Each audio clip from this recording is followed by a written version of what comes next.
أعوذ بالله من الشيطان الرجيم. بسم الله الرحمن الرحيم. إن الحمد لله نحمده ونستعينه ونستغفره ونعوذ بالله من شرور أنفسنا ومن سيئات أعمالنا. من يهده الله فلا مضل له ومن يضلله فلا هادي له. أشهد أن لا إله إلا الله وحده لا شريك له وأشهد أن محمدا عبده ورسوله لا نبي ولا رسول بعده. يقول الله تعالى في القرآن الكريم: أعوذ بالله من الشيطان الرجيم. يا أيها الذين آمنوا اتقوا الله حق تقاته ولا تموتن إلا وأنتم مسلمون. يا أيها الناس اتقوا ربكم الذي خلقكم من نفس واحدة وخلق منها زوجها وبث منهما رجالا كثيرا ونساء واتقوا الله الذي تساءلون به والأرحام إن الله كان عليكم رقيبا.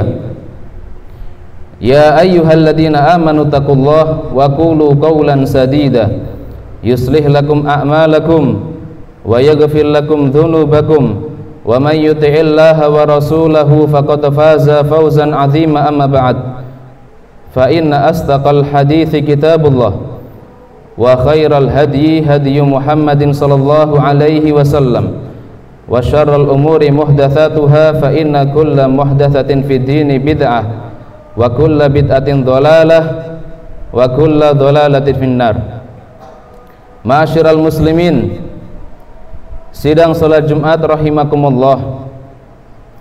Bersyukur kita kepada Allah dengan mengucapkan alhamdulillah. Bersalawat kita kepada Nabi dengan mengucapkan Allahumma salli wa sallim wa barik ala Muhammad wa ala ali Muhammad.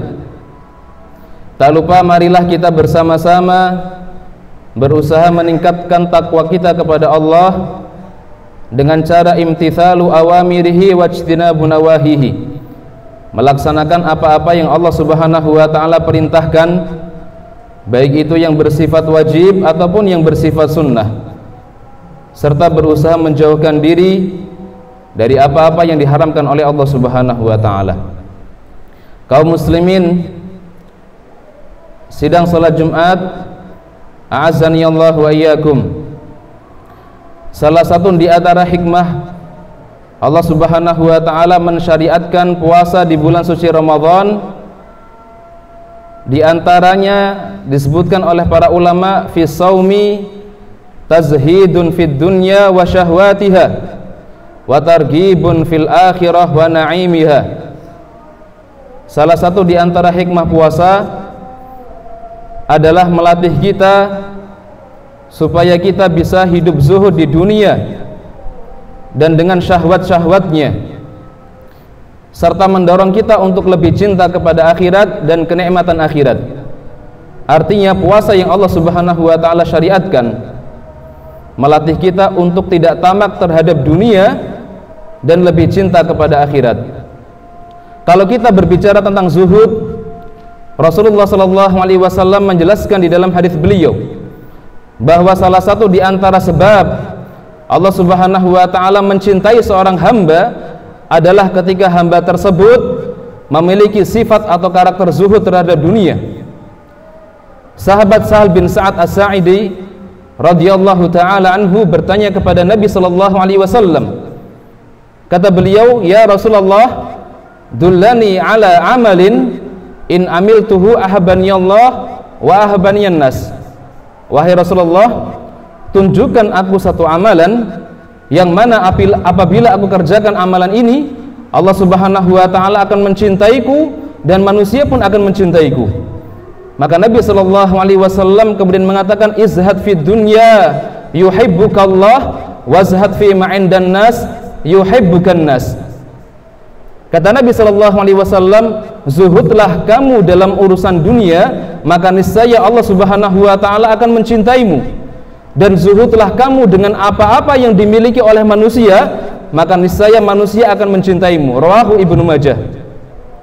Kaum muslimin, sidang sholat Jumat rahimakumullah. Dan zuhud ini, kata Nabi Shallallahu Alaihi Wasallam dalam hadis yang lain, ternyata merupakan salah satu di antara faktor terbesar yang menjadikan Allah Subhanahu wa Ta'ala memberikan kebaikan-kebaikan untuk generasi awal dari umat Islam, yaitu generasi sahabat Rasulullah Shallallahu Alaihi Wasallam. Dalam hadis yang diriwayatkan oleh Imam Ahmad rahimahullahu taala, beliau mengatakan salahu awwali hadhil ummah bizuhdi wal yaqin wa yahliku akhiruha bil bukhli wal amal. Kata Nabi Shallallahu Alaihi Wasallam, di antara faktor terbesar Allah Subhanahu wa Ta'ala memberikan kebaikan-kebaikan untuk generasi awal dari umat ini karena mereka memiliki sifat zuhud dan yakin dengan janji Allah Subhanahu wa Ta'ala. Wa yahliku akhiruha bil bukhli wal amal. Dan salah satu di antara faktor kenapa Allah Subhanahu wa Ta'ala menghancurkan generasi akhir dari umat Islam, karena mereka memiliki sifat bakhil dan mereka memiliki sifat amal, yaitu panjang angan-angan terhadap dunia. Rasulullah SAW dalam hadis ini mengabarkan kepada kita semua, salah satu di antara faktor kehancuran umat Islam di akhir zaman karena manusia memiliki sifat tamak terhadap dunia, yaitu cinta kepada dunianya, lebih mementingkan dunianya daripada akhiratnya. Dan ini ditegaskan oleh Nabi Shallallahu Alaihi Wasallam dalam hadis yang lain yang diriwayatkan oleh Imam Abu Dawud rahimahullahu taala. Sahabat Thauban radhiyallahu taala anhu, beliau mengisahkan bagaimana Nabi Shallallahu Alaihi Wasallam menceritakan bagaimana gambaran akhir dari umat Islam. Rasulullah Shallallahu Alaihi Wasallam mengatakan, hampir saja orang-orang kafir mengerumuni kalian, mengeroyok kalian, layaknya mereka makan, kemudian mereka makan di atas meja hidangan. Kemudian sahabat Thauban bertanya kepada Nabi Shallallahu Alaihi Wasallam, ya Rasulullah, hal min killatin nahnu yauma idzin? Apakah pada waktu itu jumlah umat Islam sedikit sehingga kita menjadi bulan-bulanannya orang-orang kafir, sehingga kita dikeroyok oleh orang-orang kafir? Kata Nabi Shallallahu Alaihi Wasallam, la bal antum yauma idzin bikatsir walakinnakum guthaun ka gutha'is sail. Kata Nabi Shallallahu Alaihi Wasallam, tidak, pada waktu itu jumlah kalian banyak, akan tetapi kalian seperti sampah, kata Nabi. Dalam riwayat yang lain, kalian seperti buih yang terbawa oleh air hujan. Kemudian Allah Subhanahu wa Ta'ala menghilangkan rasa takut dari dada musuh-musuh kalian, dan kalian ditimpa penyakit al-wahnu atau penyakit wahan. Para sahabat kemudian bertanya kepada Nabi, wamal wahnu ya Rasulullah? Apa yang disebut dengan penyakit wahan wahai Rasulullah? Kata Nabi Shallallahu Alaihi Wasallam, hubbud dunya wa karahiyatul maut. Yang disebut dengan penyakit wahan adalah cinta terhadap dunia dan takut terhadap kematian. Salah satu di antara faktor terbesar yang menyebabkan umat Islam di akhir zaman nanti dihancurkan oleh Allah Subhanahu wa Ta'ala karena mereka cinta terhadap dunia yang berlebihan. Padahal dunia menurut Allah Subhanahu wa Ta'ala disebutkan di dalam surat Al-Hadid ayat ke-20, Allah Subhanahu wa Ta'ala berfirman, i'lamu annamal hayatud dunya la'ibun wa lahwun wa zinatun wa tafakhurun bainakum wa takathurun fil amwali wal aulad. Kata Allah Subhanahu wa Ta'ala, ketahuilah bahwasanya kehidupan dunia itu ibarat permainan, ibarat seperti orang yang sendau gurau, dan isinya adalah perhiasan yang menipu kita, kemudian berbangga-bangga diri di antara kalian. Allah Subhanahu wa Ta'ala menyebutkan bahwa dunia itu adalah perhiasan yang banyak menipu kita semua. Bahkan Nabi Shallallahu Alaihi Wasallam dalam hadis yang diriwayatkan oleh Imam At-Tirmidzi, Rasulullah Shallallahu Alaihi Wasallam mengatakan, lau kanatid dunya ta'dilu 'indallah janaha ba'udatin ma saqa kafiran minha syurbata ma'in.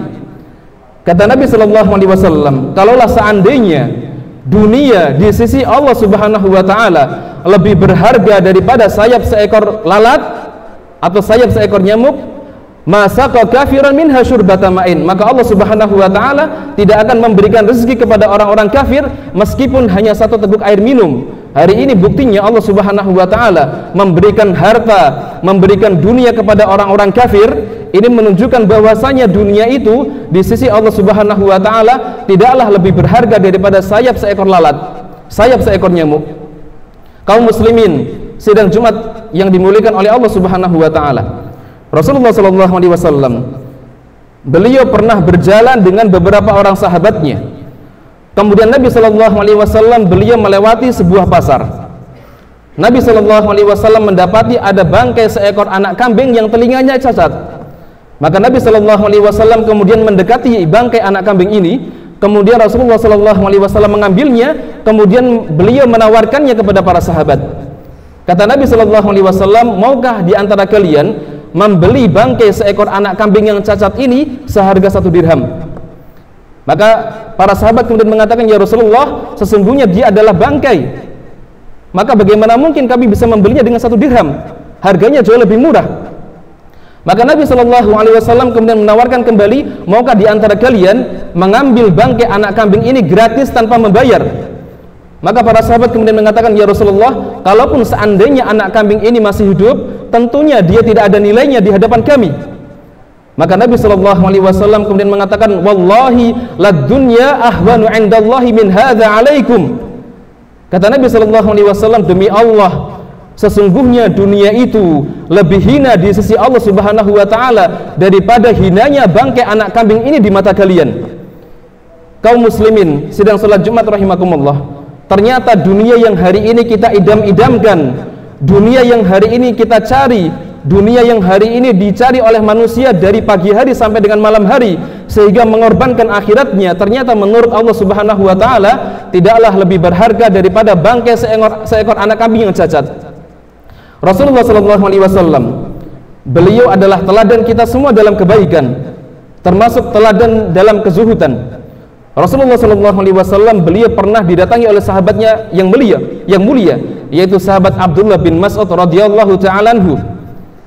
Sahabat Abdullah bin Mas'ud melihat Nabi sallallahu alaihi wasallam sedang tertidur di bawah sebuah pohon beralaskan tikar yang kasar. Ketika Abdullah bin Mas'ud mendatangi Nabi sallallahu alaihi wasallam, maka Rasulullah sallallahu alaihi wasallam kemudian terbangun, dan Abdullah melihat bagaimana di punggung Nabi sallallahu alaihi wasallam terdapat bekas tikar yang kasar. Maka sahabat Abdullah bin Mas'ud merasa iba dengan apa yang dilakukan oleh Nabi sallallahu alaihi wasallam. Kemudian beliau menawarkan kepada Nabi, wahai Rasulullah, maukah tikar Anda ini aku ganti dengan tikar yang jauh lebih halus dan empuk? Maka Nabi sallallahu alaihi wasallam kemudian berkata kepada Abdullah bin Mas'ud, ya Abdullah, mali wa mali dunya, ma ana fid dunya illa karakibin istadalla tahta syajaratin thumma raha wa tarakaha. Kata Abdullah bin Mas'ud, ya Abdullah, wahai Abdullah, apa urusanku dengan dunia ini? Sesungguhnya dunia di sisiku ibarat seperti seorang pengembara yang dia mampir di sebuah pohon yang rindang, kemudian dia istirahat, thumma tarakaha. Setelah dia selesai beristirahat, kemudian dia meninggalkan pohon tersebut. Itulah dunia menurut Allah Subhanahu wa taala dan Rasulullah sallallahu alaihi wasallam. Kaum muslimin sedang salat Jumat rahimakumullah. Rasulullah sallallahu alaihi wasallam, beliau memberikan ancaman yang tegas bagi orang-orang yang dia tertipu dengan dunia, bagi orang-orang yang dia tamak dan rakus dengan dunianya. Rasulullah sallallahu alaihi wasallam dalam satu hadis beliau mengatakan, ta'isa abdud dinar wa ta'isa abdud dirham wa ta'isa abdul khamisah in u'tiya radiya wa illam yu'ta sakhita. Kata Nabi sallallahu alaihi wasallam, celakalah orang-orang yang diperbudak dengan dinar, celakalah orang-orang yang diperbudak dengan dirham, dan celakalah orang-orang yang diperbudak dengan pakaiannya. In u'tiya radiya wa illam yu'ta sakhita. Ketika Allah Subhanahu wa taala memberikan apa yang dia inginkan, dia ridha kepada Allah. Wa illam yu'ta sakhita, dan ketika Allah Subhanahu wa taala tidak memberikan apa yang dia inginkan, dia murka kepada Allah, dia benci kepada Allah, dan dia tidak beribadah kepada Allah Subhanahu wa taala. Rasulullah sallallahu alaihi wasallam dalam hadis yang lain beliau mengatakan, man kanatid dunya hammahu ja'alallahu faqrahu baina 'ainaihi wa farraqa 'alaihi syamlahu. Kata Nabi sallallahu alaihi wasallam, barang siapa yang dunia itu menjadi orientasi utama dalam hidupnya, maka Allah Subhanahu wa taala akan memberikan kefakiran di hadapan matanya, dan Allah Subhanahu wa taala akan mencerai-beraikan semua urusannya, urusan keluarganya, urusan dia dengan temannya, urusan pekerjaannya, dan semua urusannya akan dicerai-beraikan oleh Allah Subhanahu wa taala. Sehingga jemaah yang Allah taala muliakan, orang-orang yang dia tamak terhadap kehidupan dunia, sesungguhnya mereka adalah orang-orang yang dimurkai oleh Allah, orang-orang yang menyiksa dirinya. Rasulullah sallallahu alaihi wasallam memberikan gambaran bagaimana orang-orang yang dia tamak terhadap dunia. Rasulullah sallallahu alaihi wasallam mengatakan, "Lau kana ibnu Adam wadiyan min adz-dzahab, la tamanna an yakuna lahu wadiyan akhar," atau kama qala.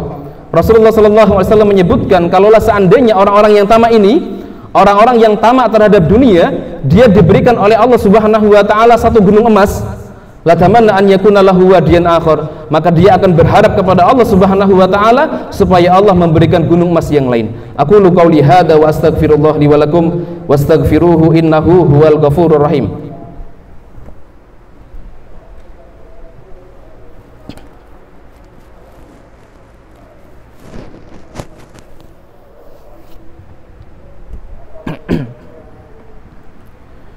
Alhamdulillahi ala ihsanih wa syukru lahu ala taufiqihi wa amtinanih wa asyhadu an la ilaha illallah wahdahu la syarika lah ta'ziman li sya'nih wa asyhadu anna Muhammadan abduhu wa rasuluh ad-da'i ila ridwanih.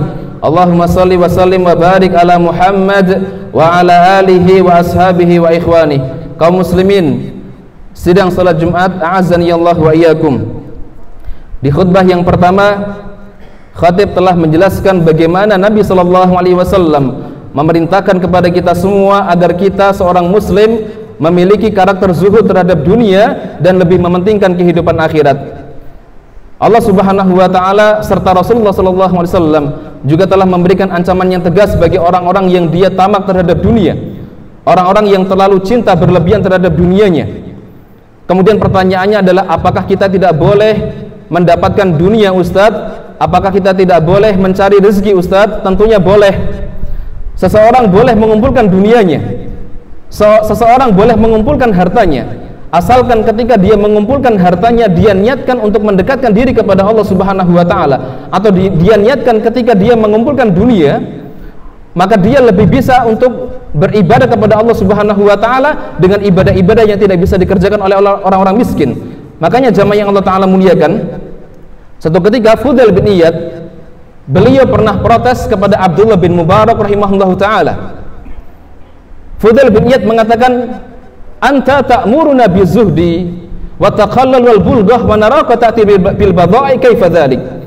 Kata Fudail bin Iyad, beliau bertanya kepada ulama yang lain yaitu Abdullah bin Mubarak, wahai Abdullah, selama ini Anda memerintahkan kepada kami supaya kami hidup zuhud, supaya kami hidup sederhana dan tidak berlebih-lebihan. Wa naraka ta'ti bil badha'i kaifa dzalik. Hari ini aku melihat Anda membawa barang dagangan yang banyak, membawa harta yang banyak. Bagaimana bisa seperti itu? Maka Abdullah bin Mubarak kemudian berkata kepada Fudail bin Iyad, beliau mengatakan, ya Aba Ali, wahai Abu Ali, innama af'alu dza li asuna wajhi wa ukrima 'irdi wa asta'inu bihi ala ta'ati rabbi.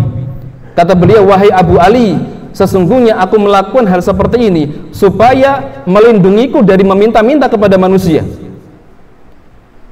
kemudian mendekatkanku kepada Allah Subhanahu wa taala, memuliakanku, wa asta'inu bihi ala ta'ati rabbi, dan menolongku untuk bisa lebih taat kepada Allah Subhanahu wa taala. Oleh karenanya jamaah yang Allah taala muliakan, barangkali ada di antara kita semua yang Allah Subhanahu wa taala titipkan harta, maka jadikanlah harta tersebut sebagai wasilah kita untuk mendekatkan diri kepada Allah Subhanahu wa taala. Jangan sampai harta tersebut kemudian membuat kita menjadi sombong di hadapan manusia yang lain.